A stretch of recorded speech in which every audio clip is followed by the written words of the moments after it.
Vamos entonces a revisar el tema de evaluación de cuarta generación. Vamos a realizar un recorrido desde la primera generación y cómo diferentes hitos históricos nos fueron llevando a esa cuarta generación de evaluación en educación.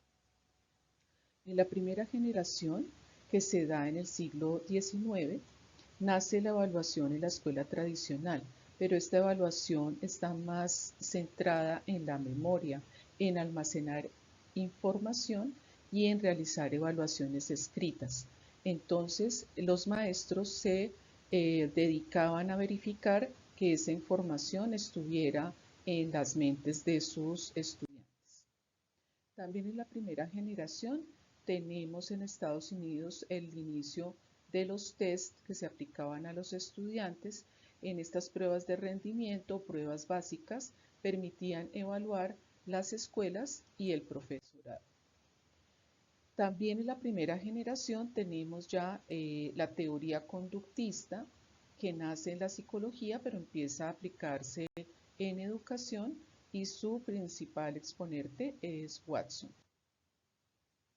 En esta misma generación tenemos autores como Stern, también desde la psicología con una aplicación de test de rendimientos y de inteligencia.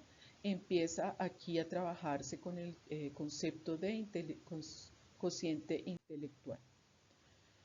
También en esta generación tenemos que durante la Primera Guerra Mundial se aplicaron estos test de inteligencia y de personalidad y pues se dio esa era de los test estandarizados que seguimos utilizando hoy en día. Por otra parte nace el concepto de escuela nueva y aquí empezamos a cualificar la educación y también la evaluación, en donde no solamente estamos dando al estudiante una calificación cuantitativa, sino también vemos cómo es su proceso y damos cuenta de su proceso. En la segunda generación de la evaluación se da de 1930 a 1957 y aquí tenemos un representante que es el autor Ralph Tyler. Él nos lleva pues a partir de la Segunda Guerra Mundial a revisar los temas educativos y evaluativos más desde una mirada que en ese momento se dio a conocer como olvidar algunos aspectos que se habían dado en las tendencias anteriores y se dio a conocer principios básicos como el currículo y la instrucción. También en el periodo de 1930 a 1957, Tyler determina el cambio ocurrido a los alumnos y la eficiencia del programa escolar. Se va recopilando información sobre la actuación de las escuelas públicas mediante resultados en donde se hacía un seguimiento a la mejora en el servicio educativo. También aquí tenemos la medición, pero ya en un segundo plano, y el concepto de evaluación educativa surge ya más fuerte en esta época. Se basa entonces en la formulación de unos objetivos curriculares y en el seguimiento al cumplimiento de sus objetivos. En la evaluación de tercera generación, que va del 57 al 72, aquí tenemos otros autores en donde van introduciendo los términos de valoración. Ya no solamente nos interesa medir, sino valorar, ver cómo está la parte cualitativa y se empiezan a utilizar los criterios de evaluación. Empezamos en este periodo también a utilizar las pruebas internacionales como PISA y PIRLS que nos permiten hacer rastreo de algunas áreas de conocimiento que interesa rastrear y hacer seguimiento para hacer comparativos entre países.